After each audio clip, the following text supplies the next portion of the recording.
California dreaming about you. The white flag in the air, a lap car just ahead. That's Gibson in the number 2 machine. Larson trying to pull to his back bumper, but here they go. Crucial times into turn number 3. Falk trying to be steady. He puts the bumper. Larson to Falk. They rocket down the straightaway. He spins him out. Larson wins at Daytona. Wow. Oh my. C.E. Falk and the boys out of Virginia are not going to be happy with that maneuver right there, but that's what happens when you get down to the nitty-gritty, and on the line is a win at Daytona. Well, I don't like it. I got to say, I don't like it. Watch this. C.E. Falk not too happy. A wave of disgust gets spun out, coming to the checkered flag. Oh my. Let's ride with Kevin Harvick. Low. Good job. Keep digging. Still outside. Still outside. You can see Larson is up the track, but again, I think he was probably eyeballing the 2 car to his right and just didn't realize that Clint was getting underneath of him quite that fast. He just come down like I wasn't even there. Why did he swerve right anyway and even open the door? I didn't mean to do that. I got under him and he just turned back down. Newman's beside the 42, and these 42's in the wall. Clear. Checker flag. Checker flag. Ryan Newman is going to get in with that move on the last lap. We made it. Excellent job, Ryan. Really proud of you, buddy. And that's going to knock Jeff Gordon out. Newman wrecked Larson last corner to get in, bud. We had it to the last lap, but he wrecked him. That's awesome. No mark on the car, and then he runs you into the fence. I think he needed that spot to get in the chase. See Zach Dahm battling with the 67 of Tanner Thorson. And there's Sammy up in the mix. Kyle Larson back up in there. Brad Loyette, or check out the Hard 8 Racing entry, and Blake Hahn. Yeah, that's Tanner Thorson feeding Zach Dahm a wheel. And here comes Swindell. And there goes Larson. Larson right back up on the hunt again. Sammy Swindell yanks the front end up. They both charge down the straightaway.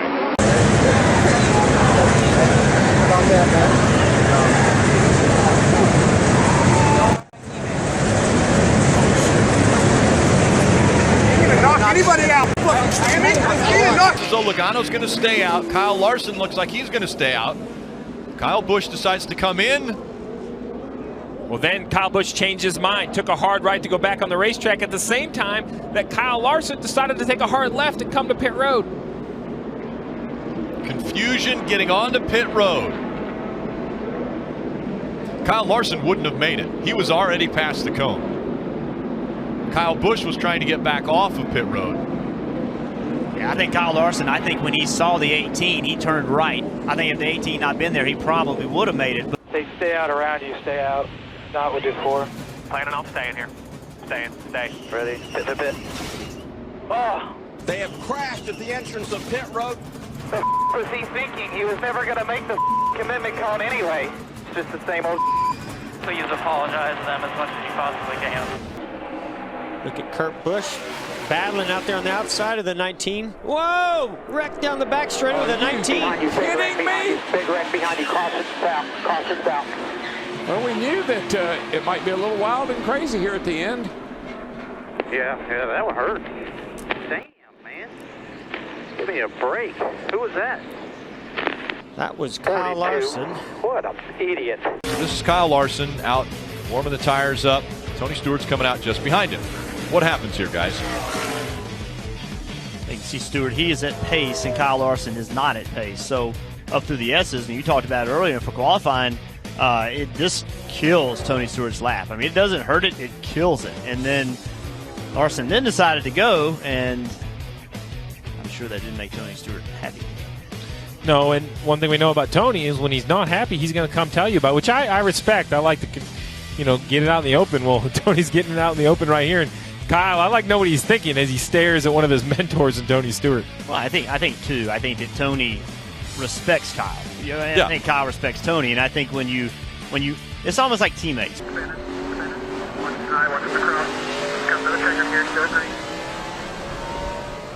AJ comes home with a 4th place finish and included contact with Kyle Larson at the last corner. AJ, what happened there in your point of view? I turned him, not on purpose. 78 started to spin, and Kyle and I were racing for 5th there. And, you know, he defended down the inside, which he should have, and I tried to cut under him off of the last corner, and I think the 78 was coming back across the racetrack. I was under him, he turned, and I just clipped him. I mean, that's... I'm just not very happy with myself on that. I don't want to do that, especially for 4th place at the end. He did a great job. That's on me. I never meant to do it, but it's not going to help the case. Fanning out 4 wide. Yeah, contact right there. He's hit damage on the 20. That's a lot of damage. The 3 they got together. Once again, contact between the 3 and the 20, and a lot of damage to the left rear. See right there, the 42 got into the back of the 20. Corner back to the 42. The 3 has no help. Still inside. That was riding along with the 20. Looks to me like you had a really good restart, and the 2 in front of you tried to block you and hit each other. I finally timed a good one and saw a hole, and it closed, and I don't have time to check up. The other Joe Gibbs car, Erik Jones, pulls up next to the 42. Hand out the window, a little displeasure. Like, you know, what went on, man? What happened on that restart? If you're a Cup regular racing the Xfinity Series, you owe the Xfinity driver some respect. I think that's your duty, it's your responsibility as a Cup driver when you move down into this series. I know you should race hard, you should give 100%, but you have to respect these guys. I like what I see here, though. Kyle Larson doesn't avoid Erik Jones. He walks down to Erik Jones's car. Not going to avoid the situation. It doesn't get better with time. I think we've learned this. Conversations need to be had. They're not going to agree with it, I'm sure, but I think Kyle Larson's doing the right thing, searching Erik Jones out. Yeah, Ty Dillon with a big block, but Kyle Larson couldn't go on any lower. You put Kyle Larson in a position where he either was going to lift or wreck, and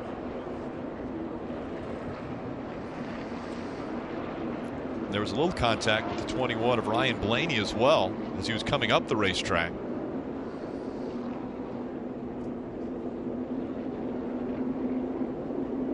So a lot of cleanup that still needs to be done on the track. There's parts to the 42 car. And much like we saw with the 78, Rick, the 42 makes contact multiple times with the wall.